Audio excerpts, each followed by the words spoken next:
Victoire arriva devant le supermarché pour affronter une heure de supplice avec la petite Louisa. S'il s'agissait là de son rituel du samedi après-midi, elle savait pertinemment qu'ayant encore oublié sa liste d'achats sur la porte du frigo, elle devrait inévitablement revenir demain. Et probablement lundi. Et mercredi. Elle se dépêcha pour ensuite aller rechercher son fils, totalement essoufflé par son entraînement, mais riant comme d'habitude du retard de sa mère. Ils rentrèrent tous trois, et pour ne pas changer, Samuel et Louisa s'endormirent dans la voiture. La journée était encore passée à une vitesse improbable. Avant de monter les petits dans leur lit, Victoire devait s'assurer que la chambre était accessible. Celle-ci étant trop souvent encombrée de jouets et de vêtements. Ce chaos lui faisait inévitablement penser à James, si soigneux et si maniaque. Quand deux êtres aussi différents se rencontrent, pourquoi faut-il que leur descendance balance du côté obscur ?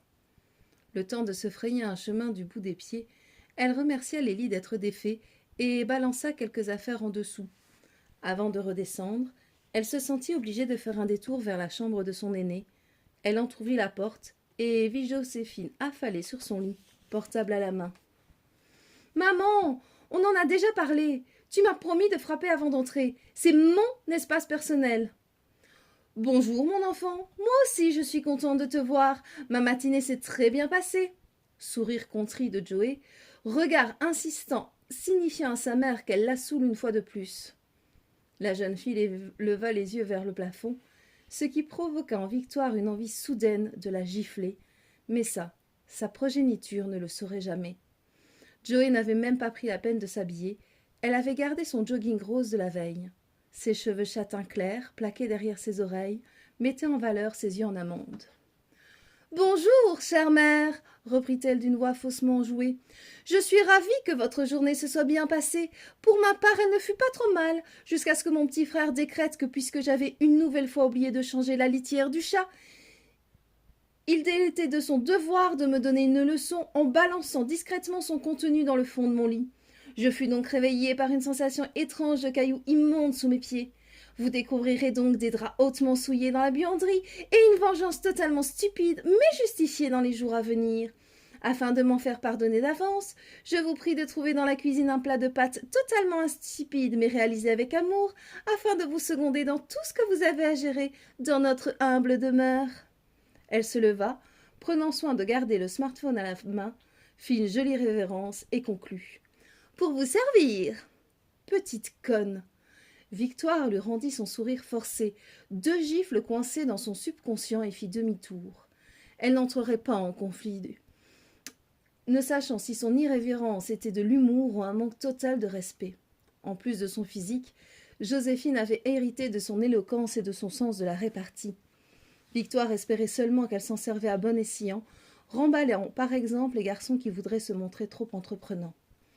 Au moins avait-elle eu la bonne idée de préparer un semblant de repas.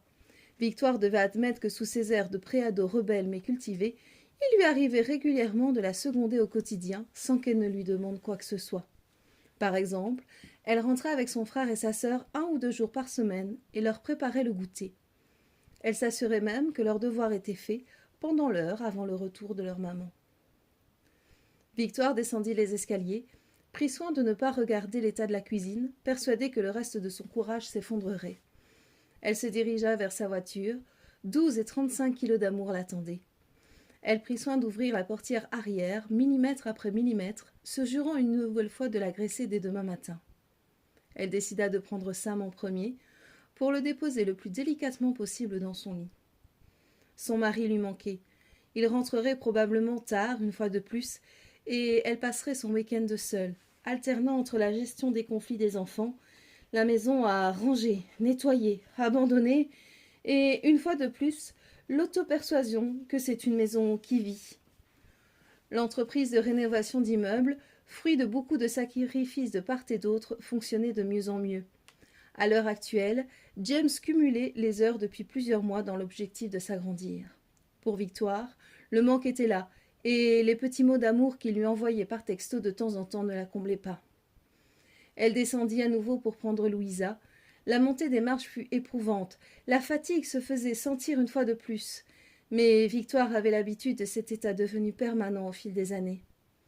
Perdue dans ses pensées, elle ne s'aperçut même pas qu'elle était en pilote automatique, déjà plongée dans la cuisine en train de faire la vaisselle. Son téléphone vibra, et elle se doutait qu'il s'agissait là d'un message de James. La réunion est terminée, mais je reste encore un peu pour terminer la paperasse. Je t'aime. Victoire soupira, pas d'exaspération, mais d'ennui à la perspective de cette soirée solitaire à s'oublier devant un film. James la rejoindrait plus tard, il lui déposerait un baiser sur son épaule et l'enlacerait, et un bref instant, elle oubliera cette journée passée seule. La magie continuait d'opérer. Elle pensa à ce baiser, ainsi qu'à ceux accumulés au fil des années, à tous ces rendez-vous sur l'oreiller, à ces fous rires et ces moments de complicité quand un de leurs enfants arrivait avec une bonne note ou un nouveau mot. Elle se rappela les surprises l'un envers l'autre pour pimenter le quotidien pour ne pas trop s'oublier. Malheureusement, la fatigue avait pris le dessus et les occasions s'étaient raréfiées. Après tout, leur amour était tellement fort qu'ils étaient bien au-dessus de ce genre de considération. Pourtant, ce soir, elle relut 3 fois le SMS et pensa à la soirée qui l'attendait en se sentant plus seule que jamais. Elle avait envie de l'avoir près d'elle, même sans un mot ni un regard. Juste sa main posée sur la sienne lui suffirait. Ce soir, elle décida qu'elle rejoindrait son chéri avec une bouteille de vin et de verre. Ce soir, elle lui rappellerait tous ces moments délicieux de leur jeunesse. Ce soir, son monde s'effondrerait à jamais.